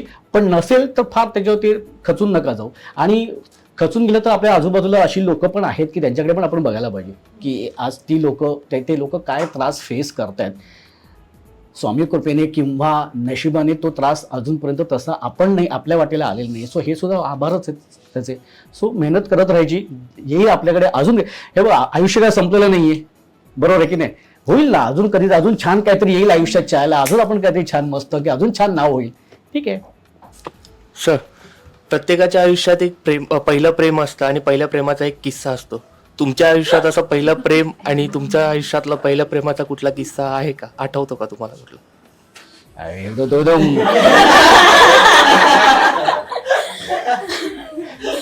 मुद्दा काय बोलू यार. हो, मी आयुष्यात प्रेम केलंय पहिलं प्रेम मी आयुष्यात नाही कधी विसरू शकत आणि कोणच नाही विसरू शकत. असं नाही की पुन्हा प्रेम होत नाही, पण पहिल्या प्रेमाची एक वेगळीच मजा असते. आणि येस, त्यावेळी मी प्रेम केले, म्हणजे माझा स्ट्रगलचा काळ होता. त्या काळात मी प्रेमात पडलो आणि होतं, पण काही कारणास्तव नाही झालं, वेगळी झालं. त्याला कारणं बरीच होते. पण आयुष्य कसं होतं ना, त्याचा त्रासही झाला, अगदी खरं सांगतो. टिपिकल त्रास बीस झाला, पण ठीक आहे, त्यातनं बाहेर पडणं. अर्थात त्याला फॅमिली होती बरोबर वगैरे, पण मी कोणाला काही दोष देत नाही किंवा काही नाही. मी तुम्हाला सांगितलं ना, तुमच्या आयुष्यात जे घडणार असतं ते घडतं, फक्त ते आपल्याला ओळखता आलं पाहिजे, आपल्याला ते कळलं पाहिजे. ते जर एकदा कळलं ना की त्याचा त्रास नाही होत. हे नंतर मला जेव्हा कळायला लागलं, जेव्हा या गोष्टी ना, की म्हणजे मी आध्यात्मिक फार नाही आहे, पण जेव्हा मी त्याच्यावरती काही गोष्टी ऐकतो किंवा काही वाचतो ना, तेव्हा मला कळलं की हां यार, जे होणार आहे ते होणारच आहे ना, मग त्याचा त्रास का घ्यायचा आपण फार. ठीक आहे, प्रत्येक व्यक्ती किंवा प्रत्येक कुठलीही व्यक्ती, आज आपण आपल्या आई वडिलांच्या पोटी जन्माला आलो, त्याला पण कधी कारण आहे, त्यांच्याच पोटी का जन्माला आलोय, किंवा ही व्यक्ती आपल्याच आयुष्यामध्ये का आली आहे, ह्याला प्रत्येकाला काहीतरी कारण असतं. ती त्या वेळापुरता येते आणि निघून जाते, त्या वेळापुरता आपल्याला काहीतरी देते आणि निघून जाते. मग तुम्हाला ते शिक्षाही देत असेल, त्रासही देत असेल, काहीतरी देऊन ती जाते. तुम्हाला शिकवणूक पण देते की बाबा आता नेक्स्ट टाइम बाबा आपल्याला एक धडा मिळतो ना आपल्याला, की नेक्स्ट टाइम आपण व्यवस्थित वागायला पाहिजे. पण त्याच्यावर मी कोणाला काही दोष देत नाही, काही नाही. प्रत्येक काही ना काहीतरी कारणामुळेच आपल्या आयुष्यामध्ये आलेलं असतं. मग ते एखादं काम असेल, जसं कॉमेडी एक्सप्रेस आलं, त्याला ते आलं म्हणून तर आज तुम्ही मला इथे बोलवलंय ना, नाही तर कशाला बोलवलं मला, आहे की नाही. सो ते आलं म्हणून ते कारण आहे, ते रिझन आहे. प्रत्येक गोष्ट, प्रत्येक वस्तू, प्रत्येक व्यक्ती आपल्याला काहीतरी कारण जी आपल्या आयुष्यामध्ये आलेली असते. आणि जेव्हा ती निघून जाते ना, ती जाते ना, त्याचा ती तेवढ्या वेळापुरताच असते. सो विषय संपला. सो त्याच्यावरती फार विचार नाही करत बसायचा, किंवा याला हे गेलं, थोडाफार त्रास होतो, पण ठीक आहे, जितकं लवकर आपल्याला बाहेर काढता येईल ना स्वतःला, तेवढं बाहेर काढता आलं पाहिजे. आणि ठीक आहे ना, काय अजून लाईफ कुठे संपलंय ना, हे आयुष्यात असं कोणतरी अजून असेल छान व्यक्ती, आहे की नाही, आहे ना. नाही, मी आहे एकटा, ते बरं आहे असं नाही. खरं सांगू का, वाटतं म्हणजे आपण कितीही बोललो ना, मी एकटा आहे बरं आहे, नाही, अजिबात असं काही नसतं. आयुष्यात कोणतरी सोबती हा असायलाच पाहिजे, जो आपली केअर करेल, जो आपल्या आवडीनिवडी त्याला माहिती आहे, आपल्या रागाचं कारण त्याला माहिती आहे, आपल्या गप्प बसण्याचं कारण त्याला माहिती आहे. अशी व्यक्ती आपल्या आयुष्यात असणं फार नशिबाचं आहे. की आशिष म्हणजे कुठलीही व्यक्ती की ना, काय म्हणतो ना, त्याचे दुर्गुण सुद्धा एक्सेप्ट करणारी जेव्हा व्यक्ती असते ना आपल्याबरोबर, ती खरी सोबती, आणि त्याच्यासाठी नशीब लागतं. त्यामुळे तुम्ही सगळे नशीबवान आहात. आहे, सगळे आहे ना, सगळे मॅरिड आहेत ना, नाही आहे, अरे यार ठीक आहे, होईल सगळ्यांना छान छान अगदी नवरे आणि बायका मिळो. हा, अरे वाटतच आहे चेहऱ्यावर, है ना. व्यवस्थित चाललंय सगळं. किती वर्ष झाली लग्नाला? बस मजा येते ना, क्या बात आहे. Love marriage? हा, अरेंज मॅरेज आहे. ओके, 4 महिने झाले. एक नाव आहे ना मस्तपैकी, एक उखाडा होऊन जाते, एक उखाडा होऊन जाते लवकर. आलं हो का? बस अड्डा नक्की कोणाच्या तीच लव्ह मॅरेज आहे. 10 वर्ष. अच्छा, म्हणजे प्रेम. काय फरक वाटतो तुला? 10 वर्षाची प्रेयसी आणि आता बायको, काय फरक वाटतंय?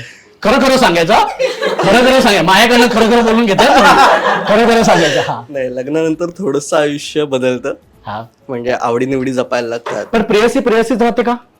हो, प्रेयसीच जीवटा. आता कॅमेरासमोर बोलावं लागणार, कॅमेरासमोर बोलावं लागणार. नाही, पण ते प्रेम तसंच राहतं, थोड्याशा गोष्टी बदलतात.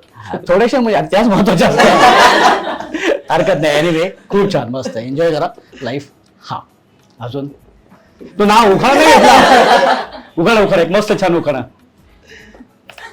अरे घे ना. पैठणीवर शोभते नाजूक मोराची नक्षी, बाळकृष्ण रावांमुळे आली आयुष्याला गोडी.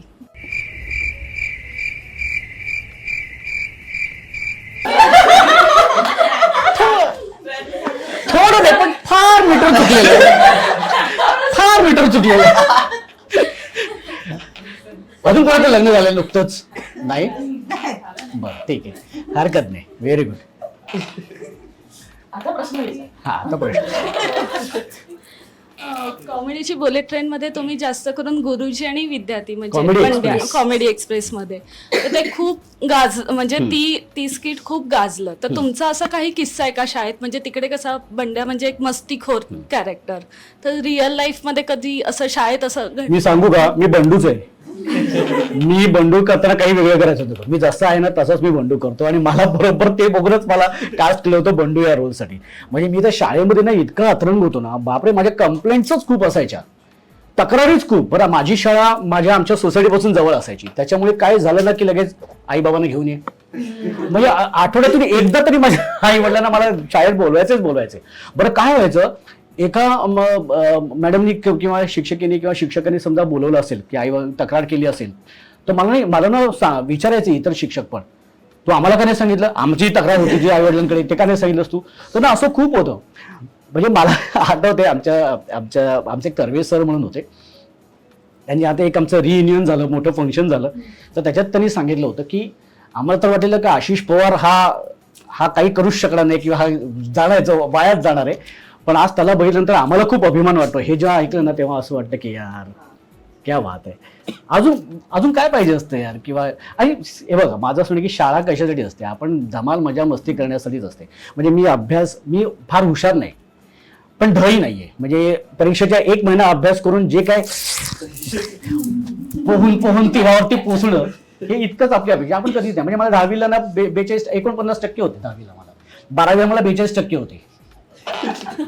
हा सिरियसली सांगतो, फार हुशार नव्हतो पण ढळी नव्हतो. पण हे जे किडे आहेत ना, अभिनयाचे, ऍक्टिंगचे, मजा मस्ती करायचे, हे खूप होते. म्हणजे माझी मोठी बहीण आहे ना, ती तर आम्ही एकाच शाळेमधले, ती आदर्श विद्यार्थिनी वगैरे असायची प्रत्येक वर्षी, 10वी पर्यंत प्रत्येक वर्षी. आणि मी तितकाच खाली. म्हणजे मला तर कम्पेअर करायचं, तुझी बहीण बघ कशी आणि तू बघ कसा, हे सतत व्हायचं. पण त्याला मला असं खूप राग यायचं, हे कम्पेअर का करतात, ती आहे हुशार, मी नाहीये यार, मी नाहीये. मी तिच्यावरती वैताग होतो लहानपणी, तू काय एवढी हुशार आहेस, कशाला अभ्यास करते यायला, असं खूप वेळ व्हायचं. आणि मला असं वाटायचं यार, मी जी बक्षिसं मी आणलेत की मी खेळामध्ये मी लंगडीचा कॅप्टन होतो. बरं, हे सांगितलं मी आणि समीर चोगले सगळ्यांनाच माहिती आता, ही ज स्टार, आम्ही एकाच शाळेतले. तो 1 वर्ष सिनियर. कधी तो लंगडीचा कॅप्टन असायचो, कधी मी लंगडीचा कॅप्टन असायचो, कधी तो खो खोचा कॅप्टन, कधी मी खोखोचा कॅप्टन, कधी तो वाईस कॅप्टन, असं असायचं. आणि तुम्हाला सुद्धा म्हणजे कधी एकदा समीरला तुम्ही बोलवतात तर आमचे लंगडीचे किस्से समीर सांगेल तुम्हाला. म्हणजे खूप एन्जॉय, मजा केली. आणि बंडू हे ती सेम मीच आहे रे, अजूनही मला बंडू करायला आवडतो. म्हणजे असं म्हणावं लागेल का की चांगला अभिनेता होण्यासाठी लंगडी आली पाहिजे? लंगडी यायला पाहिजे पण लंगडं व्हायला नाही पाहिजे. या स्किट मध्ये तुम्ही असे शब्द वापरायचे की जे शिव्या वाटत. कुठल्या ह्या बंडूचे सीन, बेंचो वगैरे असे जे शब्द वापरायचे, जे शिव्या कुठला शब्द, बेंचो जे शिव्या म्हणून वाटायचे. आणि तेव्हाची ती कॉमेडी होती की शिव्या वाटत असली तरी त्यामध्ये फन होतं. पण हल्ली शिव्या वापरूनच कॉमेडी केली जाते किंवा कॉमेडीसाठी शिव्या यूज केल्या जातात. तर असे काही व्हिडिओज किंवा रील्स तुमच्याही बघण्यात आले असतील, खूप येतात. तर ह्या कॉमेडीकडे बघून एक अभिनेता म्हणून किंवा विनोदी अभिनेता म्हणून वाईट वाटतं का किंवा दुःख होतं की कॉमेडीसाठी शिव्या वापरल्या जातात? ऑब्व्हियसली वाटतं. पण आता मी तुम्हाला सांगतो ना, आता हे कसं झालंय, रील्स आणि ह्या सगळ्या गोष्टींमुळे ना, ह्याच गोष्टी जास्त व्हायरल होतात, ह्याच गोष्टी लोकांना जास्त आवडतात. कारण तुमच्याकडे 24 तास हातात मोबाईल असतो, तरुण वर्ग मोबाईलवरती आपला सगळं असतो, त्याच्यामुळे हे लोक आवडतात बघायला किंवा काय. पण तुम्ही चॅनल्स वगैरे म्हणाल ना, तर तिथे कधी शिव्या दिल्या जात नाही. आता बेंचवर हा जर तुम्ही म्हणाला तर बेंचवर हा शब्द आहे, पण तो बोलताना मास्तर तू हे केलंस, तू मला असं बोलतोस बेंचवर. मी म्हणतो हो गुरुजी, तू माझ्या मुलीबद्दल बोलतोस बेंचवर, गुरुजी बेंचवर उभा करीन असं. ते मग मी घंटा वाजली, मी चाललो, असं आमचं ते एक एंडिंग असायचं. म्हणजे ह्याच्यातच एक किस्सा आहे. म्हणजे ना एक महिलांचा कार्यक्रम होता आणि मला आणि अभिजित चव्हाणला आम्हाला बोलवलं होतं इव्हेंटसाठी आणि बंडू मास्तरचं स्किट होतं. बरं, हजारो महिला तिथे. हां, आणि ते जिथे गेल्यानंतर मी आणि अभिजितने विचार केला की अरे सगळ्या महिला आहेत तर बेंचवर वगैरे नको घेऊया, बरोबर नाही वाटत किंवा काय. तर म्हणून आम्ही ना तो एंड आहे ना खूप सिम्पल केला की बरं आता गुरुजी आता मी येतो, शाळा सुटेल मी येतो, चला मी येतो, बाय वगैरे असं मी जातो. आम्हाला त्या सगळ्या महिलांनी पुन्हा स्टेजवरती बोलवलं आणि ते बेंचवर घ्या, ते घंटा हे घ्या. मग त्याच्यानंतर म्हणजे बेंचवर घंटा, शाळा सुटली, चाललो, असं करून मग ते घेतलेले. म्हणजे मला असं वाटतं की हे विनोद ना आवडतात लोकांना, तुझे आवडतात ते दिलं जातंय मटेरियल, तो कंटेंट दिला जातोय, त्यामुळे बघतात. ज्यांना बघायचं तरी बघा, ज्यांना नाही आवडत तरी नका बघू. पण हा कधी कधी खूपच वल्गर आणि खूपच अश्लील होतं, त्यामुळे जरा कसं होतं, आता ते काय माहितीये ना, आता तू मला सांग, जेव्हा तू बघतोस, तू मला सांग, तू जेव्हा बघतोस, ही काय घाणेरडं आहे बापरे असं करतोस, नाही करत ना, आवडतं ना बघायला, जे आवडतं ते दाखवतात, त्याच्यात काय कळली नाही. सो मी असं कधी त्याला काही गोष्ट वाईट वाटणार नाही, पण मी जे जसं मगाशी म्हणालो ना, की विनोद हा चावट असला पाहिजे, अश्लील नसला पाहिजे, ह्याचं फक्त भान सगळ्यांनी ठेवलं पाहिजे. अगदीच. पण प्रत्येक माणसाला एक भीती असते आयुष्यात, कसलीही असू शकते, छोटी मोठी. आशिष पवारच्या आयुष्यात काय भीती आहे की ही गोष्ट माझ्यासोबत घडायला नको, एक भीती असते, ती काय? कामच बंद होणं ही भीती आहे, नक्कीच आहे. कारण आता काय झालं ना, आता स्पर्धा इतकी वाढली आहे ना, प्रत्येक जण टॅलेंटेड आहे, प्रत्येक जण काही ना काही डोक्यात काहीतरी ठेवून आलेलं आहे, काहीतरी विचार करून आलेलं आहे या क्षेत्रामध्ये. आता आम्ही जेव्हा ह्या क्षेत्रात करिअर म्हणून जेव्हा सुरुवात केली ना, तेव्हा 50-100 जण होते, आता हजारो आहेत. या सगळ्या 1000 लोकांमध्ये आपल्यामध्ये काही वेगळंपण आहे, ज्याचं आपल्याला भांडवल करता येईल, ते विकता आलं पाहिजे.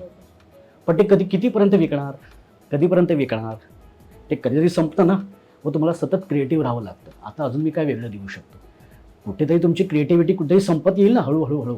मग तेव्हा जेव्हा मग ती भीती होती, मग काम बंद झालं तर काय करायचं, कारण इतक्या वर्षाची सवय लागलेली असते, इतक्या वर्षाचं फेम मिळालेलं असतं, एक सेलिब्रिटी म्हणून लोकांना वाटतं, पण एक सेलिब्रिटी म्हणून जे आपल्याला बोलवलं जातं, तो जी एक सवय झालेली असते ना, त्या लाईमलाईटची एक सवय झालेली असते ना, ते जर बंद झालं तर काय, ही भीती मला नक्कीच वाटते. आणि मला टाईप कास्ट व्हायची खूप भीती वाटायची, अजूनही आहे. आता हळूहळू, अगदी प्रामाणिकपणे सांगतो, आता हळूहळू खूप ना विनोदीपेक्षा वेगळ्या भूमिका माझ्याकडे येत आहेत, एक गंभीर भूमिका माझ्याकडे येऊ लागल्यात. आणि मला त्याचा खरंच आनंद आहे की मला करायचंय, हे मी करू शकतो, प्लीज द्या मला वेगवेगळ्या भूमिका करायला, खरंच म्हणजे गंभीर भूमिका करायला खरंच मला आवडेल. मी तुला सांगू का, जाणून बुजून नावाचं माझं एक नाटक होतं, त्यात माझी अत्यंत गंभीर भूमिका होती. त्याला मला ना गंभीर भूमिकेसाठी अवॉर्ड्स खूप मिळालेले आहेत, कॉमेडीसाठी मला अजिबात अवॉर्ड मिळाले नव्हते. जे आता 2018 मध्ये माझं गलती से मिस्टेक नावाचं नाटक आलं होतं, त्या नाटकासाठी मला सगळे अवॉर्ड्स मिळाले होते, वर्षभरातले सगळे अवॉर्ड्स मला मिळाले होते. त्याच्या आधी मला कधीच कॉमेडीसाठी अवॉर्ड्स मिळाले नव्हते, सिरियस भूमिकेसाठी मिळाले. पण प्रामुख्याने विनोदीच काम जास्त लोकांपर्यंत आल्यामुळे सगळ्यांना असं विनोदी कलाकार म्हणून असंच एक ती ओळख निर्माण झाली. पण मला आवडेल, मला गंभीर भूमिका खरंच खूप वेगवेगळे चॅलेंजिंग काम करायला, त्यासाठी जी मेहनत करावी लागेल, जितकं मला वर्कशॉप तयारी करावं लागेल, ती करायची माझी तयारी. अगदीच तथास्तु असं आपण म्हणूया. थँक्यू. पण मगाचपासून स्वामींचं नाव तुमच्या तोंडून मगाचपासून येते, आणि या बोटाला लागलेल्या गंधावरून कळतच आहे की एवढं लक्ष येतं माझ्याकडे, फार प्रचिती आली आहे की किंवा स्वामींचं काय स्थान आहे, काय श्रद्धा आहे? खूप म्हणजे तुम्ही माझ्या गाडीत बघितलं असेल तर माझ्या गाडीत स्वामींची मूर्ती आहे. मला खूप प्रचिती आलेली आहे. म्हणजे मी सांगू का, मला ॲक्च्युली स्वामींबद्दल श्रद्धा निर्माण झाली. माझी एक मैत्रीण होती, ती डॉक्टर होती, एमडी, ती स्वामींचं खूप करायची. आणि लहानपणापासून ना एक दत्ताचा फोटो असायचा, कारण माझे वडील आहेत ना दत्तगुरूंचं खूप करतात.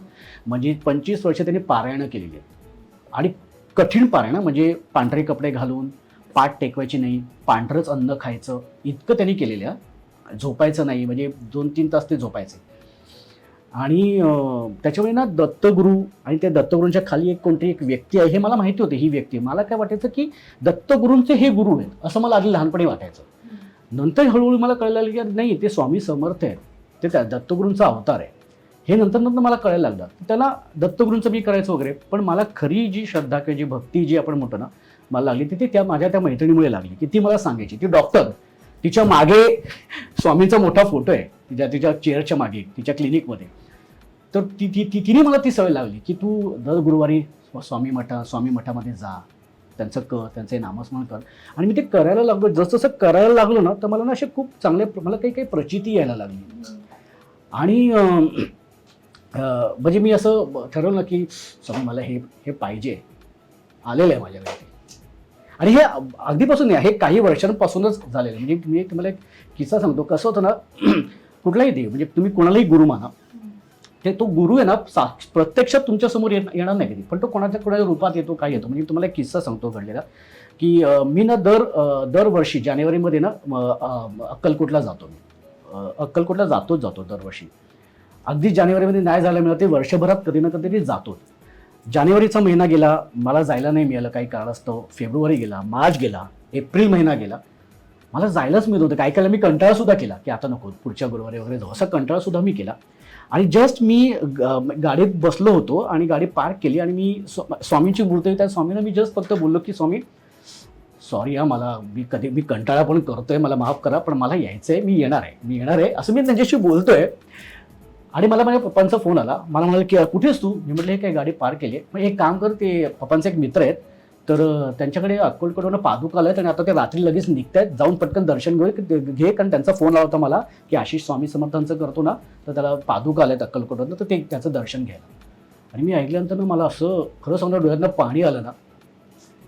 भजना काय माहितीये ना तुम्हाला, हे कोणाच्या रूपाने किंवा काय ना, आता ते जे माझ्या पप्पांचे मित्र होते त्यांच्याकडे पादुका आल्या होत्या, त्यांनी सांगणं माझ्या पप्पांना की आशिषला सांग की असं असं आलेलं आहे. तर हे कुठून तरी काहीतरी कनेक्शन असेल ना, काहीतरी व्हायब्रेशन्स असतील जे माझ्यापर्यंत पोहोचले. माझ्या डोळ्यात लिटरली सांगतो ना, माझ्या पाणी आलं होतं. मी गेलो, ते दर्शन घेतलं आणि पुढच्या आठवड्याभरातच मी अक्कलकोटला जाऊन आलो. सो असे अनुभव आहे ना येत असतात खूप. आणि खूप कधी कधी असं डाऊनफॉल आला किंवा असं कधी कधी खूप डाऊन वाटलं ना, तेच आहेत की ज्यांच्यामुळे आपण एक काय म्हणतो ना, एक स्वतःला सावरू शकतोय. सो तितका विश्वास आणि तितकी श्रद्धा माझी स्वामींवरती नक्कीच. सर, विनोद आणि आशिष पवार हे या समीकरणापेक्षा विनोद आणि रंगभूमी किंवा नाटक म्हणजे आशिष पवार आणि रंगभूमी हे एक समीकरण झालंय. पण कुठेतरी टेलिव्हिजनचं म्हणा किंवा सिनेसृष्टीचं म्हणा, खूप सारे मुद्दे कानावर येतात. कंपुशाही कदाचित थोडं जास्त होईल, पण असं काहीतरी ग्रुपिझम वगैरे. मग रंगभूमीमध्ये काय वातावरण असतं साधारणतः? कारण तिथे कॅमेरा नसल्यामुळे त्या गोष्टी आम्हालाही कळत नाही. ग्रुपिझम वगैरे असं म्हणायचं. अगदी खरं सांगू का, मला या बाबतीत खरं असा काही अनुभव आलेला नाहीये. माझा कुठलाही ग्रुप नाहीये. मी मला जिकडनं काम येतं मी तिथे काम करतो. म्हणजे मला अजून तरी असं कुठला अनुभव आलेला आहे रंगभूमीवरती किंवा काय की जिथे ग्रुपिझम आहे किंवा आपल्याच ग्रुपमधल्यांना घेतात वगैरे, असं मला तरी खरंच आलेलं नाही. अदरवाईज मी 16 नाटकं केलीच नसती. म्हणजे मला जवळजवळ 21 वर्ष आता इंडस्ट्रीमध्ये झाले, ते 21 वर्षात 16 नाटकं केली आहेत मी. सो मला अजूनपर्यंत तरी असा काही अनुभव आलेला आहे. आणि मी सगळ्यांबरोबर कामं केलेली आहेत. म्हणजे मी अगदी सांगतो की विजू मामा, विजय चव्हाण त्यांच्यावर मी काम केले आहेत. विजय चव्हाणांचा ते एक किस्सा मी तुम्हाला खरं सांग, वेळ आहे ना तुम्हाला? विजय चव्हाणांचे म्हणजे अशी माणसं आयुष्यात आली आहेत ना. कॉमेडी एक्सप्रेस तेव्हा ना जस्ट आलं होतं आणि काय म्हणतो नवीन फेमस झालं होतं, ते म्हणतो ना आपण की ओळखायला लागले होते. आणि बाबांची गर्लफ्रेंड त्या नाटकाचं नाव, आणि ते माझे वडील झाले होते. आणि एक अशी सिच्युएशन येते की त्याच्यामध्ये मी त्यांचा बाप बनतो, असं होतं. म्हणून ते नाटकाचं होतं बाबांची गर्लफ्रेंड. आणि कर्टन ओपन झाल्यानंतर आहे ना, माझा आणि माझी जी प्रियसी असते, गर्लफ्रेंड असते, तिथे एक डान्स आहे. ओके, तर कर्टन ओपन झाल्यानंतर ना एक मी दिसायला लागल्यानंतर ना अशा खूप ना काय म्हणतो ना, एक तुरळक क्लॅप्स यायच्या किंवा काय यायच्या, म्हणजे यायच्या पण ना हातावर पोटावर मोजण्या ऐकपत. तर मला ना विजू मामाने एकदा सांगितलं की आशिष एक काम कर, तू पडदा ओपन झाल्यानंतर ते दिसू नको, तू एंट्री घे. बघा, विजय चव्हाणांसारखा माणूस जो विंगेत उभा राहून बघतोय आणि त्यांनी हे सांगणं की तू ना एंट्री घे, तुला ना काही काही टाळ्या येतात ना, पण त्याच्या मोठ्याने यायला पाहिजे. तुला सांगतो, मी एंट्री घेतल्यानंतर ना ह्या टाळ्या यायला लागल्या, कारण कॉमेडी पिक्चर्समध्ये ओळखीचा झाला होता चेहरा किंवा काय. पण ना हे सांगणं एका सिनियर कलाकाराने एका ज्युनियर कलाकाराला सांगणं, एखाद्या नवीन कलाकाराला, हे किती मोठी गोष्ट आहे. आणि अशा व्यक्ती माझ्या आयुष्यामध्ये खूप आल्या, अगदी खरं सांगतो. सो मला ना असे म्हणून सांगतो ना, असे मला वाईट अनुभव खरंच सुदैवाने ना खरंच नाही आलेले आहेत. म्हणजे ग्रुपिझम वगैरे काय होतं नाही होतं, मला त्या वादामध्ये पडायचं नाही. पण मला तरी असा अनुभव अजूनपर्यंत तरी कधी आला नाही. अगदीच छान अड्डा सुरू आहे, पण एक शेवटचाच आमचा सेगमेंट आहे आणि मला विचारावं असं वाटेल की तुम्ही स्वतःशी बोलता का? हो, किती? खूप. काय वाटतं म्हणजे जेव्हा आपण असंच बोलतो आणि जेव्हा आपण आरशासमोर बोलतो, जेव्हा स्वतःला फार निरखून बघतो आपण आरशात, तेव्हाच मज्जाचा अड्डा तुम्हाला एक संधी देतोय की आज समजा स्वतःला एखादा सल्ला द्यायचा असेल किंवा स्वतःशी बोलायचं असेल, तर आशिष पवार काय बोलतील? हो, काय दिसतोयस यार मित्रा तू. मी एवढं स्वतःलाच सांगेन की मला असं वाटतं की तुझ्याकडे कॅपॅसिटी खूप आहे, त्याच्यावरती तू अजून मेहनत कर. त्या गोष्टींकडे जास्त लक्ष दे की ज्या गोष्टी आत्तापर्यंत केल्यास त्या आता जाऊ दे, त्या केल्या की त्याचं मी हे केलंय, मी ते केलंय, मी हे करून आलंय, ते झालं, तो भूतकाळ झाला. आता ह्या पुढे आयुष्यात अजून काय करता येईल ह्याचा विचार तू जास्त कर. तुझ्याकडे ते कॅपॅसिटी आहे, ते टॅलेंट नक्कीच आहे आणि हा ओव्हर कॉन्फिडन्स नाही आहे, हा विश्वास आहे माझ्या स्वतःवरचा. सो प्रामाणिकपणे काम करत जा, मेहनत कर, 200% देण्याचा प्रयत्न कर जो तू नेहमीच देतोस. अजून खूप छान छान आयुष्यात तुझं खूप काय होईल. खूप आयुष्य आहे, खूप आयुष्य तू जगणार आहेस, त्याच्यामुळे बरंच काय काय घडणार आहे. फक्त आपल्या कलेशी प्रामाणिक राहा. बस. Love you.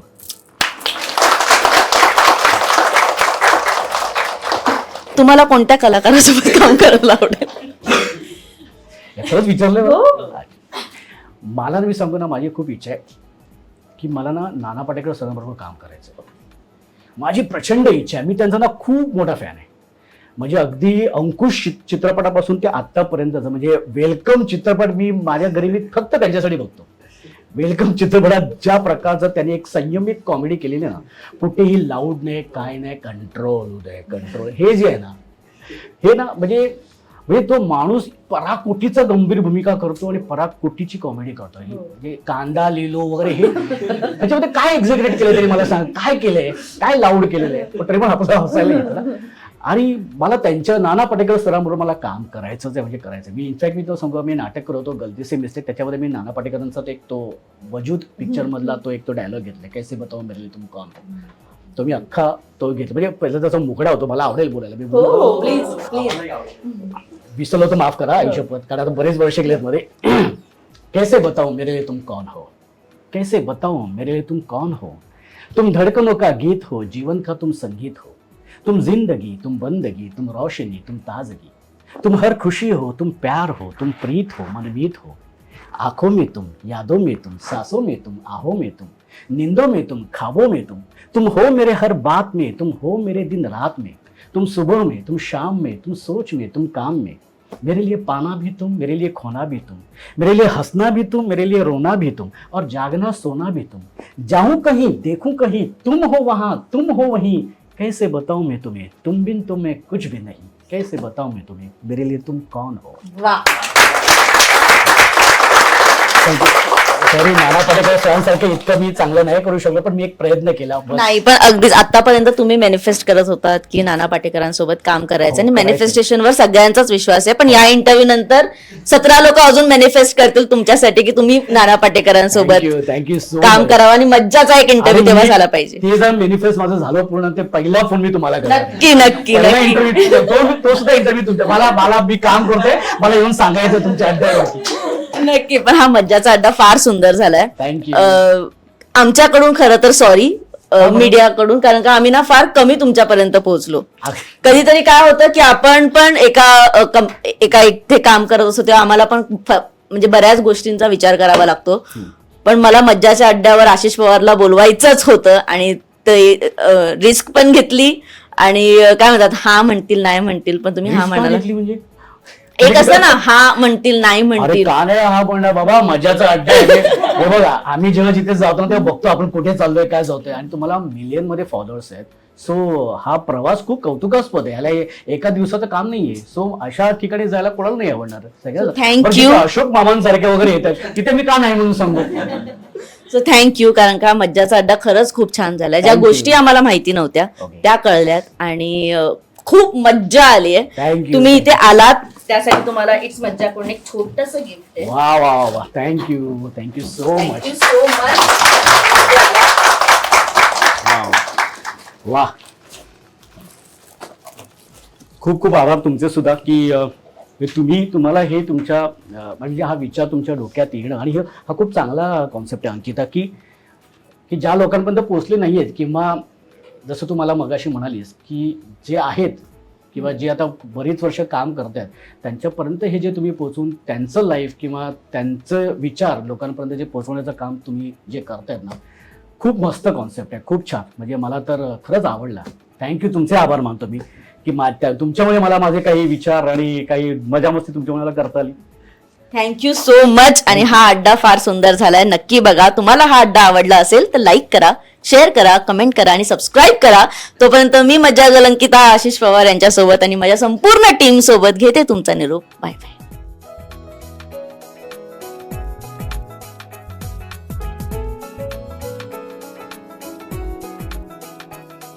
मराठी चित्रपटसृष्टीतील लेटेस्ट अपडेट्स आणि गॉसिपसाठी आमच्या चॅनेलला सबस्क्राईब करा आणि बेल ऐकन दाबायला विसरू नका.